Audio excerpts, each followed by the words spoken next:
Bueno, hola y bienvenidos a este nuevo análisis a fondo. Hoy vamos a meternos de lleno en un tema que la verdad creo que nos toca a muchos, aunque no siempre sepamos ponerle nombre. Sí, es uno de esos temas invisibles pero omnipresentes. Totalmente. A ver, normalmente cuando hablamos de agotamiento siempre esperamos tener, no sé, como una especie de factura física que lo justifique, ¿verdad? Es como una ecuación súper sencilla. Claro, una relación directa de causa y efecto. Eso es. Si una persona corre 10 kilómetros, pues lógicamente le van a doler las piernas. O, yo qué sé, si alguien de los que nos escucha tiene un día terrible, lleno de crisis, de reuniones interminables, de esas que te absorben. Terminas con un dolor de cabeza monumental, lógico y normal. Exacto. Y el cansancio físico siempre te da un recibo. Puedes decir, vale, estoy agotada por esto. Estoy exhausto por esto en concreto.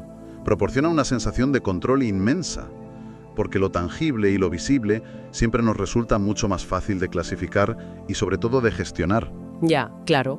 Pero hoy vamos a entrar en un terreno bastante más misterioso, un fenómeno del que se habla poquísimo, pero que afecta a un número enorme de personas. Y tanto. Pensemos en ese agotamiento denso, profundo, casi paralizante, que experimentan algunos individuos un día cualquiera. O sea, no han hecho ningún esfuerzo físico extraordinario, no han tenido un mal día en la oficina, no ha habido dramas familiares.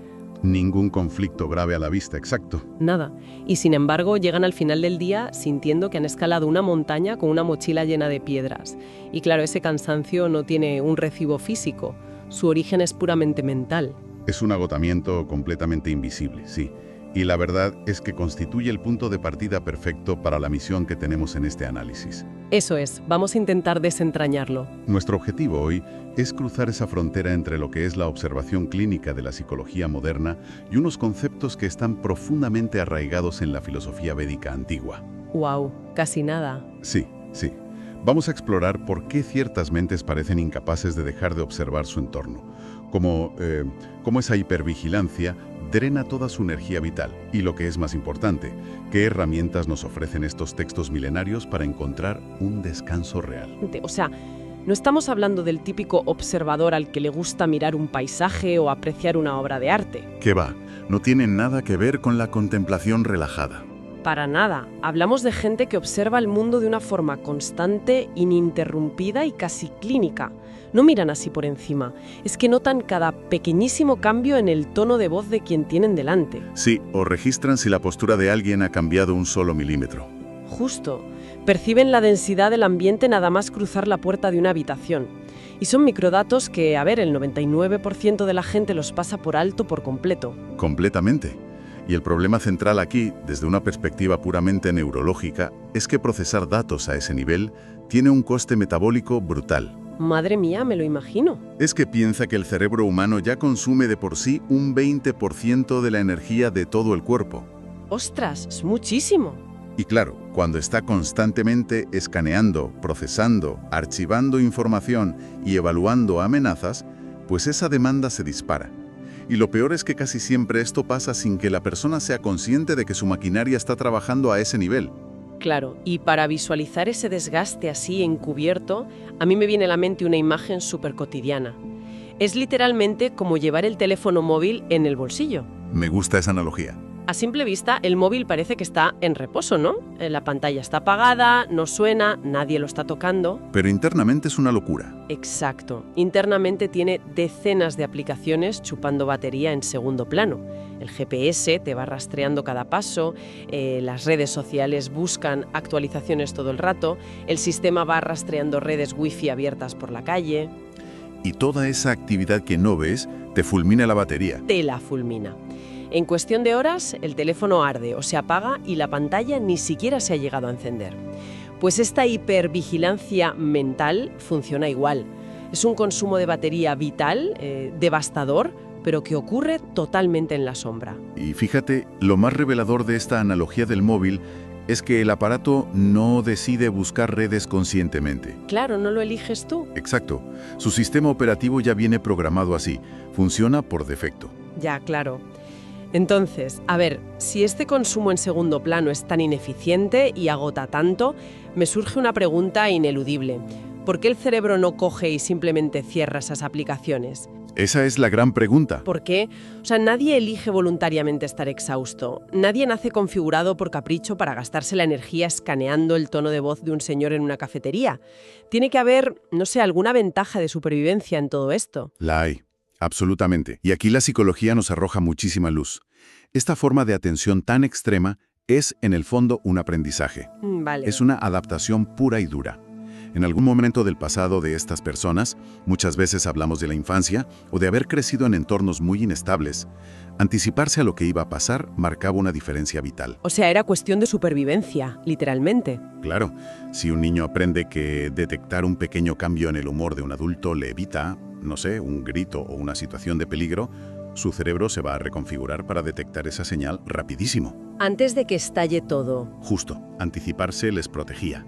La mente es una máquina de adaptación brillante, así que, ante un entorno hostil, adoptó la hipervigilancia como un mecanismo de defensa. Vale, vamos a desgranar todo esto, porque me parece que hay una ironía gigantesca aquí. Desde luego. O sea, desde fuera, la sociedad actual ve esa capacidad sobrehumana de leer el ambiente y la aplaude a rabiar.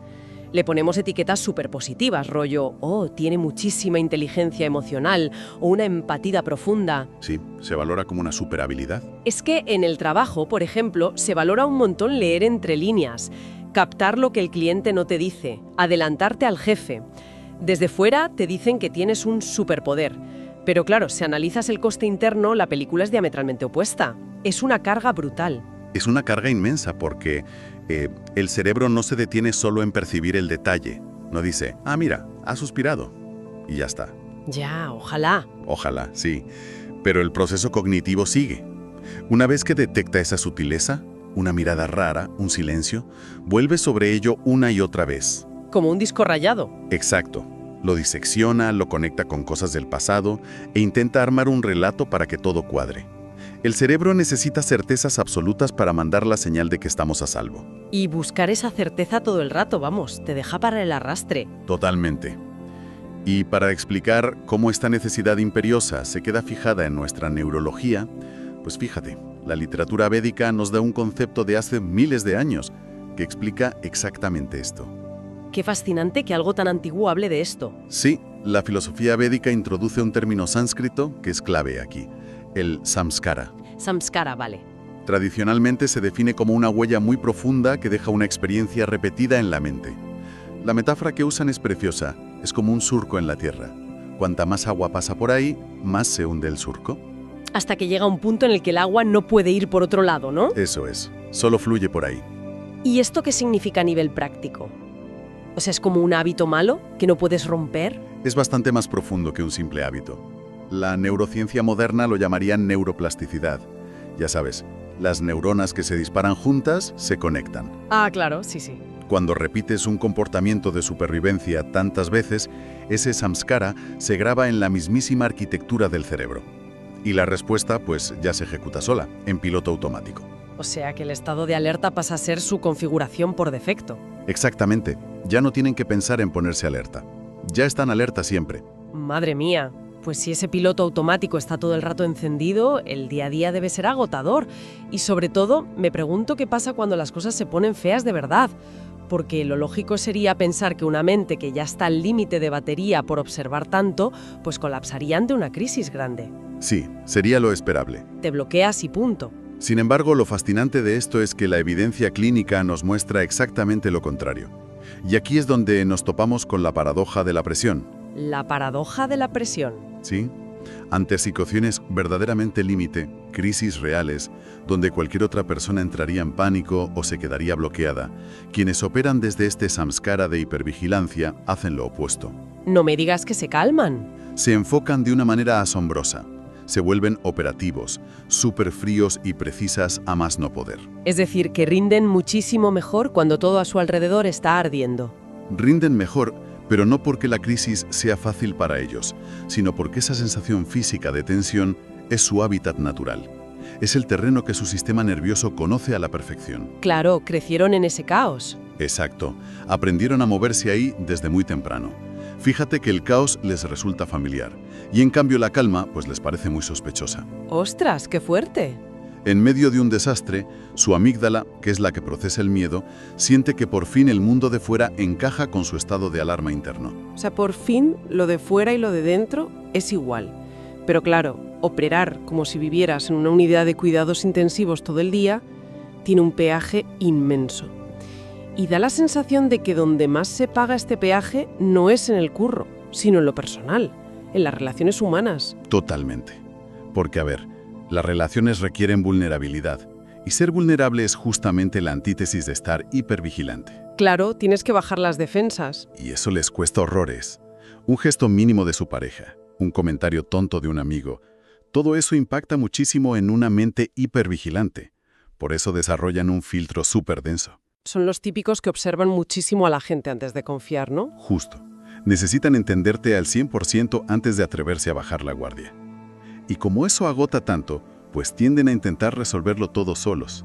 Evitan depender de nadie para no exponerse a que les decepcionen o a que haya imprevistos. O sea, en nuestra sociedad, esa actitud de no esperar nada de nadie, ese rollo de ser ferozmente independiente y solitario, eso se aplaude una barbaridad. Sí, se idolatra al lobo solitario. Totalmente. Se ve como un rasgo de madurez enorme. Pero, analizando todo este mecanismo, a mí me surge la duda. ¿No es esto en realidad una simple reacción defensiva? Se aplaude como si fuera súper sabio, pero suena más bien a una barrera de protección enorme disfrazada de autosuficiencia. Es que el análisis psicológico te respalda totalmente en esto. Esa independencia tan inquebrantable rara vez viene de un estado de calma o de no tener miedo. Ya. Al revés. Es una conclusión a la que llega una mente estresada que ha aprendido por las malas que depender de otros terminaba en dolor. Claro. Así que el autoaislamiento o la hiperindependencia es solo la manifestación de ese samskara de supervivencia en el ámbito social. Es un muro enorme que deja fuera a los enemigos, ¿vale? Pero que también te encierra a ti en una fortaleza súper solitaria. Madre mía, telita con la fortaleza. Vale, pues entendido el muro, vamos a cambiar un momento de escenario. Venga. Si el sistema nervioso está tan acostumbrado a esa presión, a encontrar su zona de confort en el caos, ¿qué pasa cuando, objetivamente, no hay ningún peligro? O sea, imagínate un domingo por la tarde, en el sofá, todo en silencio, sin emails del curro, sin familia exigiendo nada. Un entorno perfecto para descansar. Pues ¿qué ocurre el fenómeno del descanso imposible? Descanso imposible. Sí. Cuando llevas años configurado como un radar de grado militar, detenerse es antinatural. De repente aparece una sensación súper incómoda. Estás seguro, todo está en calma, pero por dentro no logras sentir paz. O sea, no puedes apagar el radar. Imposible. Sientes una agitación interna tremenda. Empiezas a pensar que te estás olvidando de algo importante o que un desastre está a punto de pasar justo porque has bajado la guardia. Qué horror no poder parar ni un domingo en tu casa. Y creo que es precisamente aquí, en este callejón sin salida tan de nuestra época, donde este análisis da un salto súper espectacular hacia el pasado. Sí, nos vamos a hace 2000 años. Eso es, nos lleva a los Yoga Sutras de Patanjali. Exacto.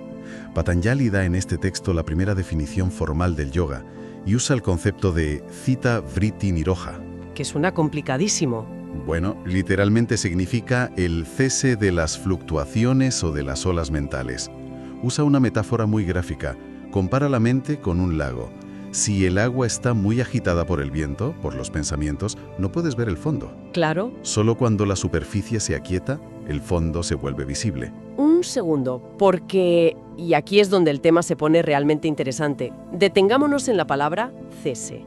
Porque cuando la gente escucha esto de parar la mente o calmar los pensamientos, a menudo se piensa que es reprimir. Sí, un error muy común. Suena, me siento en posición de loto, cierro los ojos y fuerzo a mi mente a quedarse en blanco.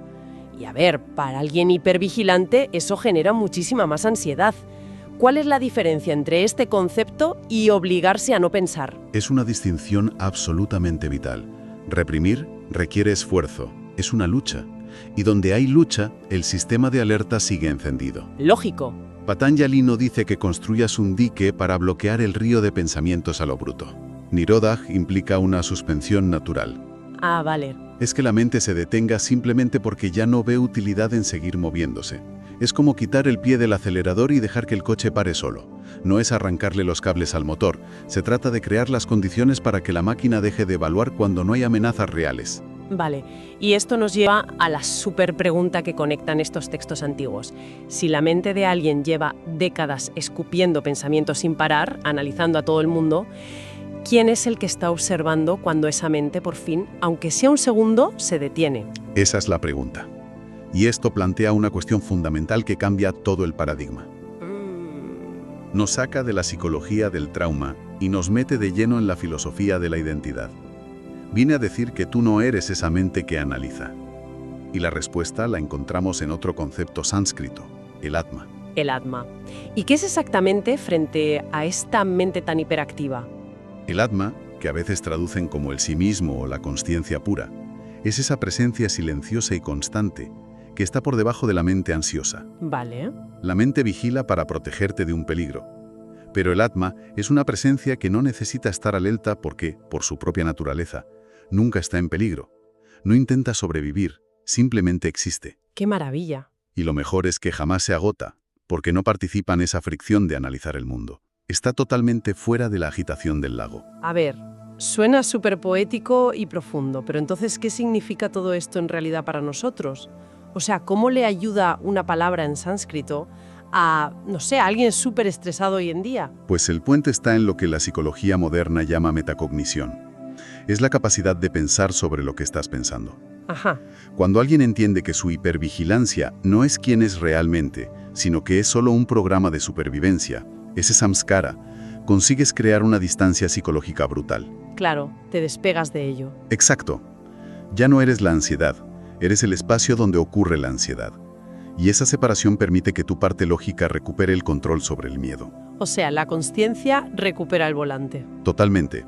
Entiendes de dónde viene el agotamiento y pasas de reaccionar en automático a poder elegir conscientemente. Claro, aprender a hacer esta distinción no significa que de repente te vuelvas un insensible o pierdas tu inteligencia emocional. Sigues notando los detalles, pero es como instalarle un botón de apagado, ¿no? Eso es.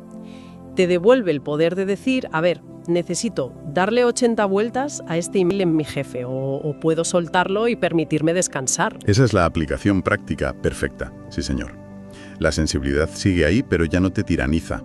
Es una herramienta que sacas cuando la necesitas y luego la guardas. ¡Qué maravilla! Por cierto, para quienes nos escuchan y quieran profundizar en esta diferencia entre la mente que no para y el silencio de la consciencia, hay un libro fantástico llamado No te creas todo lo que piensas, de Satchitananda Das. Ah, me suena muchísimo. Sí, aborda súper bien esta intersección entre filosofía védica y mente moderna.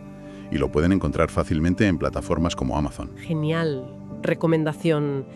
Bueno, la verdad es que el recorrido de nuestro análisis de hoy nos deja conceptos muy potentes. Hemos partido de ese misterio del agotamiento invisible, entendiendo que hay mentes que funcionan como un móvil con 1000 apps en segundo plano fulminando la batería. Hemos visto las razones neurológicas de esa alerta, reconociendo ese samskara, esa adaptación heroica de supervivencia que luego nos complica las relaciones y nos lleva a esa falsa independencia defensiva.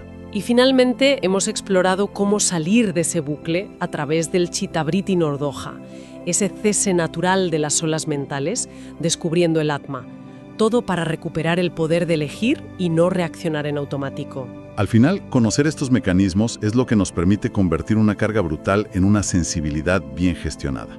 Es la puerta al descanso de verdad. Totalmente. Y bueno, para cerrar nuestra inversión de hoy, creo que hay una reflexión que cae por su propio peso. Si la mente humana es tan asombrosamente experta en convencernos de que analizar compulsivamente cada detalle es lo único que nos mantiene a salvo, quizás el verdadero acto de valentía, la mayor inteligencia, no sea descifrar al milímetro el mundo que nos rodea. Quizás el coraje real sea tener la inmensa fuerza de dejar cosas sin explicar, de apagar la máquina y simplemente permitirnos existir con total tranquilidad en medio del misterio.